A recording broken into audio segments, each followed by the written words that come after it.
तिथपर्यंत गेलो, पण मला ही खरी संघटना काय आहे याची चाचपणी मी जेव्हा केली तेव्हा मी सार्थपणे बिंदास आलो. आणि परवा दिवशी एकाने मला विचारलं, काय रे वाजणार तू तिथं कसं गेलं? काय रे तुला गेल्या वर्षी आम्ही बोलवलं ना रे, तू आलाच नाही. बोले बघ सध्या आता तुम्ही घालवलेली आहे, ही तुम्ही वेळ घालवलेली आहे. मला शिक्षकांच्या न्याय हक्कासाठी लढायचं आहे, कारण हे रक्त संकल्प आहे.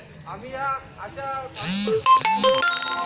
बळी पडणार. म्हणून मित्रांनो, ही जी संघटना हे दुसरं आपलं आहे, तिसरं 5 सप्टेंबर आणि नंतर आपलं जंतर मंतरला आहे. ही सर्वांनी एकच जर ताकद दाखवली तर नक्कीच आपण स्वार्थ नव्हे तर आपला हक्क आपण बजावून देऊ शकतो. म्हणून मी जास्त काही बोलत नाही.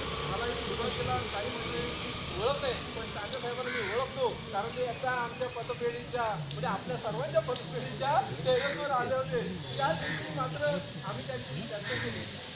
पण बंधूंनो, मला एक खरोखर असं वाटतं की आपण जर लढलो नाही ना आज आपल्या